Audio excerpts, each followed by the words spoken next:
Para mim é um prazer participar desse evento, um evento tão importante que discute direito e teoria do Estado no mundo contemporâneo. O interior do Brasil está de parabéns por antecipar algumas questões que devem ser discutidas, tanto no âmbito político como no âmbito jurídico, mas, acima de tudo, questões que devem ser discutidas no âmbito da sociedade brasileira e no âmbito da sociedade como um todo, né? Esse tema, unir, não é, direito e política, é algo de fundamental importância para que possamos compreender os direitos do mundo contemporâneo, né? Então, está de parabéns às faculdades Santo Agostinho pela organização de um evento dessa natureza, e está de parabéns especialmente os organizadores desse evento, né, a quem eu agradeço, a todos e a todas, né, em nome do professor Elton Dias Xavier, que foi o professor que me convidou para participar desse evento. Eu cumprimento a mesa, meus colegas de trabalho nessa manhã, e cumprimento também a organização dessa mesa, porque vai possibilitar a todos nós, né, estabelecer um debate de ideias, né, debate de ideias que tem fundamentos filosóficos e fundamentos, né, epistemológicos tão divergentes e, ao mesmo tempo, convergentes, né, se colocarmos um aspecto desses fundamentos, que é o aspecto espaço-tempo da criação e da geração dessas ideias, né? Então, nós tivemos um primeiro momento dessa manhã, né, praticamente voltado, né, para um tempo e um lugar tão distanciado da nossa realidade, né, que são o tempo e o lugar das sociedades, né, greco-romanas, e aqui coloco sempre no plural para mostrar para vocês que tudo que eu vou falar vai ter, não é, esse marco teórico, epistemológico e metodológico, né, o marco da pluralidade, né, quer dizer, tempo e lugar tão distantes e tão, não é, diferentes da nossa realidade, com a palestra do professor Fagner, não é, que um dos nossos cantores traduziu muito bem como é que a gente pode fazer, não é, essa relação entre o presente e o que vivemos no presente, no caso, o que vivemos hoje no presente brasileiro, e o que viveram, não é, os grandes construtores das mitologias que deram base para a ética ou para o direito ou para a nossa vida na realidade contemporânea hoje no Brasil, né? Estou me referindo não ao Fagner, professor, que deu essa brilhante palestra agora no começo, mas o Fagner, cantor, não é, que num CD traduzia tão bem, não é, as relações contemporâneas e as relações míticas antigas, né, as relações contemporâneas, no caso, do Brasil, em um CD que ele gravou em uma cidade espanhola muito próxima, né, da cidade do professor Rubens, né, Dalmau, né? O Fagner gravou esse disco em Málaga, né, e gravou com Juan Manuel Serrat, com Camarón de la Isla, né, e com grandes cantautores espanhóis, e fazia algumas correlações que, ao longo da minha fala, eu vou tentar, não é, aportar essas questões que o Fagner traduziu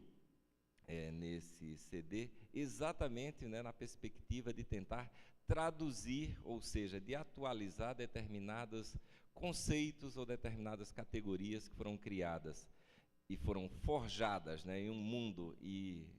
em um tempo tão distanciados do nosso e que permanecem até hoje, né? Então, eu vou falar e vou aportar, não é, a realidade brasileira quando tratar, não é, dos direitos humanos dos povos indígenas brasileiros, da negação ao reconhecimento. E vou ser, não é, seguido pelo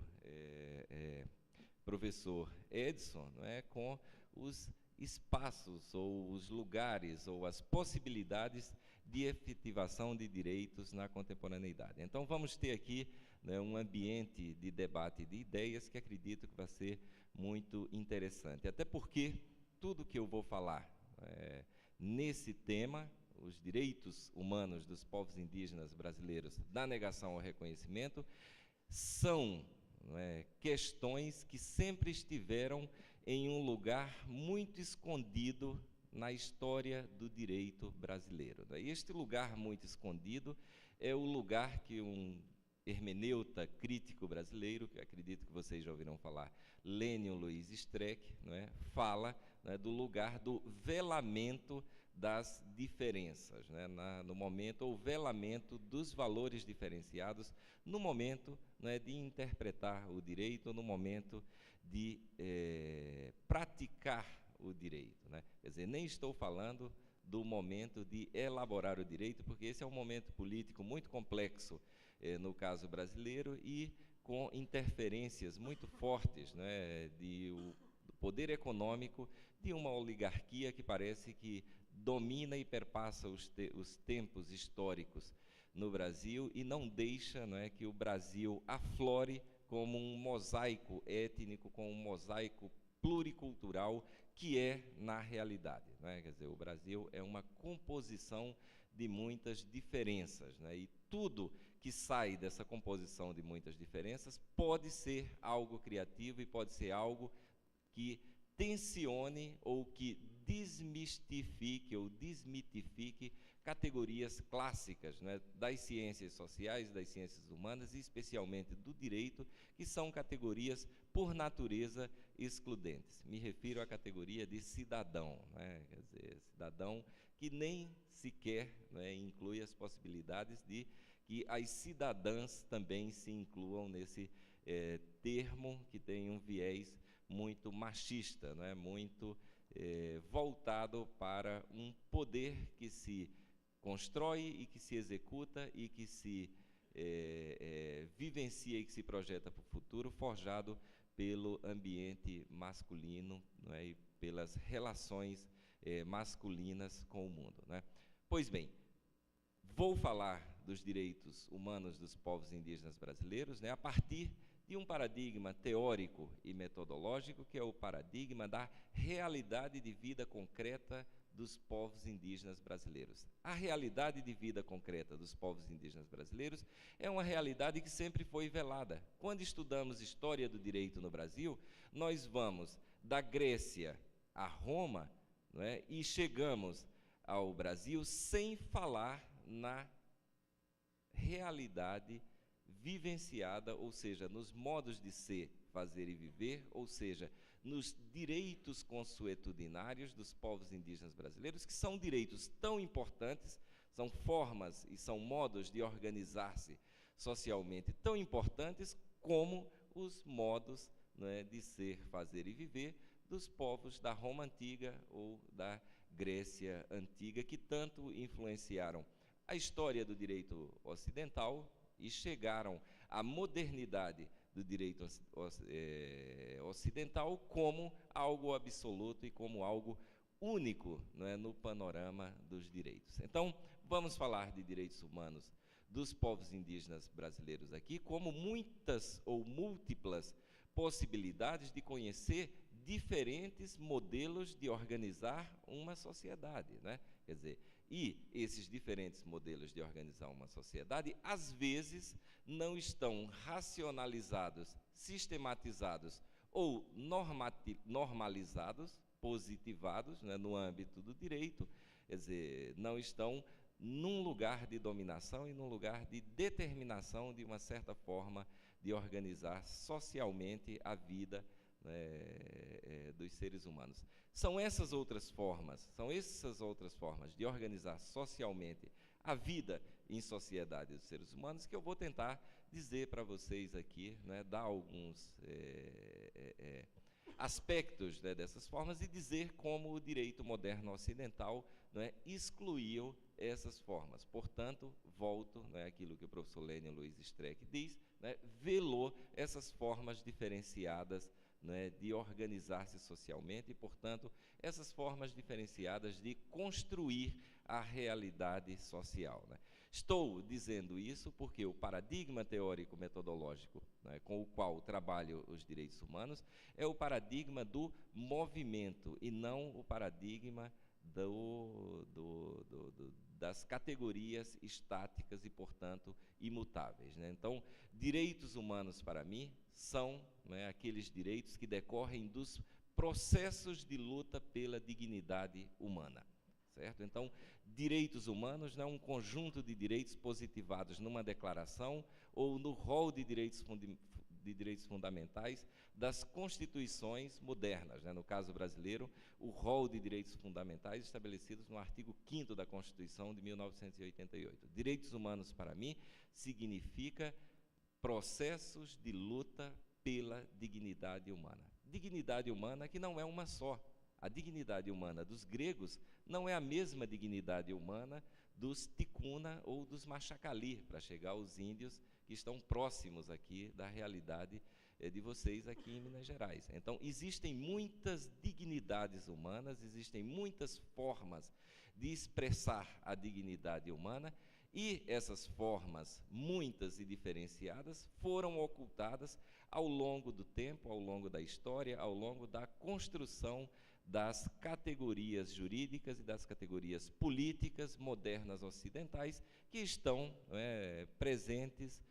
em todos os ordenamentos jurídicos, portanto, estão presentes no mundo dos direitos, né? Quer dizer, poderíamos exemplificar isso com algo que não está no mundo dos direitos indígenas. Categoria família, né? O que é a família na Declaração Universal dos Direitos Humanos e o que é a família para o direito brasileiro, né? Até hoje a gente ainda tem aquela ideia errada, né, de pensar que a família somente existe, né, no âmbito daquela categoria da família monoparental, né? Pai, mãe e filhos, né? Ou ascendentes, descendentes ou parentes em linha reta ou em linha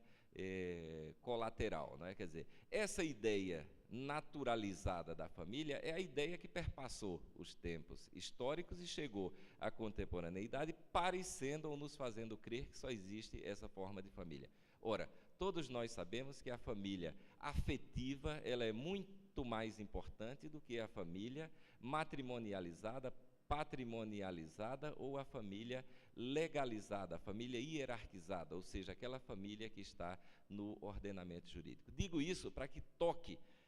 bem fundo, né, as questões que eu vou falar aqui para vocês, e toque bem fundo também como é que no processo de construção dessas categorias, alguns modelos fundamentais e naturalizados pelo direito parecem ser os modelos dominantes e os modelos únicos que transcendem qualquer tempo histórico, né? E digo isso também a partir, né, das lições teóricas de um professor espanhol, que tem um livro muito sugestivo, né, com um título muito sugestivo, um livro lido em alguns âmbitos, né, acadêmicos de direito brasileiro, que é o professor Juan Ramón Capella, né, que trata da teoria do direito a partir de um livro que chama-se Fruta Proibida, né? Quer dizer, o que quer dizer o professor Juan Ramón Capella quando diz que algumas análises teóricas no âmbito do direito podem ser pensadas a partir do pecado original? Por exemplo, quando se fala em fruta proibida, pensamos em pecado original. Pois bem, vamos pecar bastante para tentar desvelar muitas realidades do direito, né, que foram ocultadas pelo direito positivado nesse processo, né, de redução da complexidade do direito a partir da positivação, ou seja, a partir da criação de normas, a partir da transposição, né, aquele movimento de transposição da realidade vivida, da realidade concreta, da realidade de vida das pessoas para a realidade abstrata da norma. Isso tem um valor muito importante do ponto de vista teórico-metodológico do direito, porque tem o valor de criar ou consciências fechadas no direito, né, fechadas para a realidade de vida das pessoas que vivenciam o direito, né, ou consciências abertas para o direito, ou seja, possibilidades de a multiplicidade de ações e de relações e de categorias da vida concreta serem amparadas pelo direito e não somente, não é, determinadas ações e determinadas relações orientadas por um determinado modo de ser, de fazer e viver, terem esse status, não é, de direito, portanto, esse status de legalidade, né? Então, vamos tentar pensar na máxima diferença, como diz o professor Xavier Echeverría, né, a máxima diferença que os povos indígenas e os grupos étnicos contemporâneos vivenciam no seu cotidiano, para pensar como que a prática do nosso campo de conhecimento pode excluir e pode matar essas diferenças, né? Então, entender direitos humanos como processo de luta pela dignidade humana ou pelas dignidades humanas significa entender, como pensam, né, os povos indígenas, que direito é o direito a ter direitos, né? Quer dizer, os povos indígenas dizem o tempo inteiro para a gente isso. Nós temos direito a ter direitos. Ora, o que é que os índios estão querendo dizer com isso? Estão querendo dizer que eles estão deixando para trás um período de negação dos direitos indígenas e, portanto, dos direitos das diversidades étnicas e culturais brasileiras, né, enterrando esse período e vivenciando um novo período de direitos, que é o período de reconhecimento de direitos diferenciados no âmbito do ordenamento jurídico brasileiro e no âmbito da Constituição brasileira. Portanto, todos os direitos dos povos indígenas brasileiros que vou falar aqui são direitos, e estou querendo ressaltar e enfatizar isso, são direitos de matriz constitucional. Não vou estar falando aqui sobre direito consuetudinário do povo indígena ticuna que vive na Colômbia, no Peru ou no Brasil e que tem uma prática, né, de iniciação das moças, das mulheres, no mundo social dos ticuna, que chama-se ritual da moça nova, né, que para o direito moderno ocidental pode ser uma prática encarada como ofensiva, né, à dignidade humana do mundo moderno ocidental, né? Quer dizer, pelo simples fato de que as moças novas, né, as meninas, antes de entrarem na puberdade, são trancadas em um ambiente onde só tem contato com as mulheres e, nesse ambiente, elas vão ser iniciadas no mundo feminino, ou seja, no papel que a mulher desenvolve, né, no âmbito da sociedade ticuna, né, um segundo maior povo indígena brasileiro que vive na tríplice fronteira entre Brasil, Colômbia e Peru. Ora, somente para citar um exemplo, a iniciação, um exemplo significativo dessas práticas, a iniciação das mulheres no mundo ticuna, no mundo social ticuna, ela passa necessariamente pela afetividade e, portanto, pelo desenvolvimento de uma paz sexual. Quer dizer, a mulher não é somente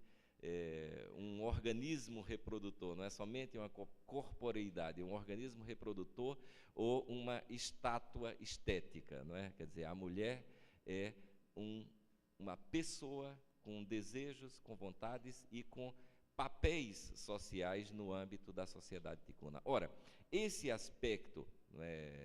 de vida dos ticuna, que fazem com que as mulheres passem por um ritual de passagem que, para os parâmetros da dignidade humana, construída a partir dos modos de ser, fazer e viver, ou do comportamento, da ideia de integridade física e corporal e espiritual do mundo moderno ocidental, pode ser ofensivo à liberdade dessa mulher de fazer ou não fazer, de se submeter ou não se submeter a esse ritual. Quer dizer, e o que acontece no âmbito das instituições brasileiras e no âmbito de muitos pensadores do direito brasileiro é condenar essa prática ritualística tão necessária para o equilíbrio das relações, tanto dos ticuna no seu mundo interno, dos homens e as mulheres ticuna, como o equilíbrio das relações dos ticuna com a sociedade nacional ou com a sociedade envolvente no mundo em que eles vivem lá ambiente tão complexo que é o ambiente da tríplice fronteira entre Brasil, Colômbia e Peru, lá no extremo oeste da Amazônia brasileira, mais especificamente no município de Tabatinga, que é um município que vocês podem até pensarem, né, e conhecerem aí numa ideia cartográfica, porque é um município que sempre aparece, não é, no noticiário, né? Pois bem, essas relações, esses modos de ser, fazer e viver dos povos indígenas nas suas lutas pelas suas dignidades humanas, hoje, não é, encontram na Constituição Brasileira de 1988 o espaço, não é, que rompe o paradigma da negação dos direitos indígenas, o espaço do reconhecimento desses direitos diferenciados. Mas nem sempre foi assim. E tudo, não é, começou, não é, num momento histórico de negação dos direitos dos povos indígenas, não somente brasileiros, vou me deter e vou falar dos povos indígenas brasileiros, mas dos povos indígenas americanos como um todo, né, que começa com a chegada dos colonizadores, tanto os portugueses como os espanhóis, né, e que essa chegada, não é, dos colonizadores significa, não é, a imposição de um determinado modo de ser, fazer e viver, que é o modo de ser, fazer e viver dos povos ibéricos, né? Imposição essa que se arrasta pelo tempo, não é, negando direitos dos povos indígenas até muito recentemente, né? No âmbito do direito brasileiro, até pode-se dizer a Constituição Brasileira de 1988. Portanto, mais, não é, de 400 anos de negação de direitos diferenciados dos povos indígenas no âmbito, não é, do direito brasileiro. Portanto, não é, a Constituição de 1988 se constitui no marco histórico de ruptura de paradigmas no âmbito do direito brasileiro e principalmente no âmbito, não é, dos direitos dos povos indígenas brasileiros. Ruptura histórica, essa é uma categoria que o Luiz Roberto Barroso, não é, um constitucionalista brasileiro que acredito que todos vocês conhecem, cita, não é, como um momento significativo, não é, da juridicidade ou da juridicidade brasileira. Ele cita três momentos que são importantes. O momento histórico que rompe, não é, com uma antiga ordem de exclusão, um momento teórico-metodológico, não é, que rompe, não é, com o positivismo exacerbado, não é, do direito, que é o momento do pós-positivismo, o momento do direito fazer, não é, um diálogo com a filosofia e com outros âmbitos, né, do conhecimento, e o momento importante e significativo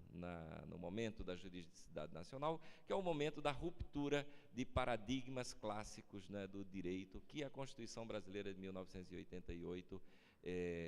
trouxe para o nosso âmbito, para o nosso mundo jurídico. Esse momento, né, de ruptura com os paradigmas clássicos que significavam, não é, a exclusão de diferenças étnicas e culturais no Brasil, não é, é o âmbito que eu vou tocar aqui, dando especial privilégio às populações indígenas. Poderia falar dos quilombolas, poderia falar das quebradeiras de coco, poderia falar dos negros ou afrodescendentes, mas vamos centrar a nossa fala no direito dos povos indígenas, né? Pois bem, quando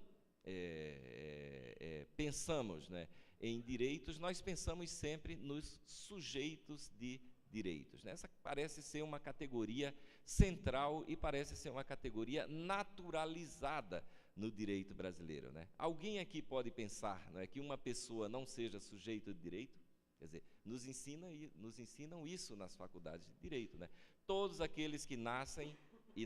com vida são pessoas, portanto, são sujeitos de direito e de obrigações. O nosso sistema técnico, né, a sistemática jurídica, cria, né, uma série, né, de categorias e classificações, né, que vão dizer se o sujeito é de direito ou é sujeito de obrigações, se tem capacidade ou se não tem, mas não vamos entrar, não é, nesse aspecto. Vamos entrar no aspecto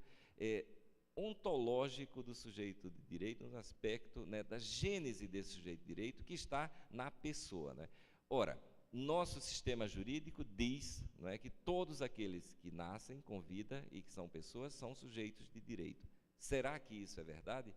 Quer dizer, Michel Miaille diz exatamente o contrário. Sujeito de direito é uma categoria histórica que foi sendo construída pelo direito moderno ocidental ao longo do tempo e que excluiu determinadas pessoas, não é, desse clube privilegiado dos sujeitos de direito, né? Os estudantes de direito sempre se assustam, não é, quando ouvem isso. Não, todo mundo que nasce tem características humanas, é pessoa e é sujeito de direito. Ora, no caso brasileiro, os negros, até pouco tempo atrás, eram considerados coisas, né? Então, basta dar esse exemplo para dizer que, na história do direito, nem todos os sujeitos, nem todas as pessoas atingiram, né, no momento do seu nascimento, esse status privilegiado, não é, de ser sujeito de direitos. Isso no mundo dos negros, dos escravos, quer dizer, uma realidade tão presente, não é, na realidade brasileira e que se arrastou até a chegada da República. O Brasil é um país muito jovem, né? A República, a nossa República é muito jovem, né? Quer dizer, os direitos republicanos ou os direitos liberais de liberdade e igualdade, portanto, os direitos de cidadania, é algo muito recente na história brasileira. Se considerarmos, não é, o momento republicano brasileiro e esse momento no quadro histórico, no quadro da existência, não é, do Brasil e da existência da sociedade brasileira. Ora, o exemplo dos negros, ou dos afrodescendentes, né, como querem os que policiam, né, por uma terminologia excessivamente, né, ou politicamente correta, né, é o exemplo significativo, né, porque é o exemplo que está matizado em todos nós, né? Todos nós temos, né, um pouco dessa cultura, né, e dessa continuidade histórica, né, dos povos brancos portugueses ou ibéricos com os povos negros e também com os povos índios, que gerou determinadas teorizações sobre uma suposta, né, democracia racial no Brasil e, portanto, no Brasil não existe racismo. Falso também, né? Quer dizer, esse é o exemplo significativo e importante para todos vocês, porque é o exemplo que mais vem à tona quando se fala em diferenças étnico-culturais e quando se fala em possibilidades de exercício de cidadania no Brasil, não é, que sempre se coloca e se atira na cara das pessoas a ideia de que as cotas nas universidades públicas para os descendentes ou os afrodescendentes significam uma ofensa ao direito de igualdade, né, ao tratamento igualitário no âmbito do direito brasileiro. Ora, esse exemplo dos negros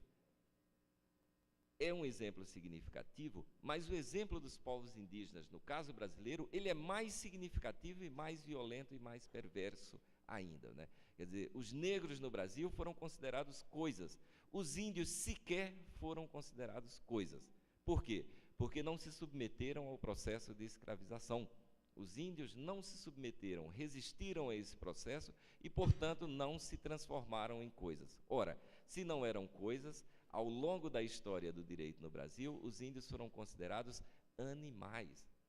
foram considerados um elemento, não é, irracional da natureza brasileira, não é, que poderia ser destruído, que poderia ser acabado, que poderia ser extirpado, poderia ser tirado, não é, do âmbito de vida da sociedade brasileira. Ora, isso começou, evidentemente, né, essa ideia de que os índios são animais, começou, não é, e, consequentemente, a ideia da negação da humanidade dos índios, começou com a chegada dos colonizadores aqui, no território americano, né, para efetivar os direitos, ou o direito, ou então vigente, né, à época, o direito de conquista, era preciso, não é, liberar os espaços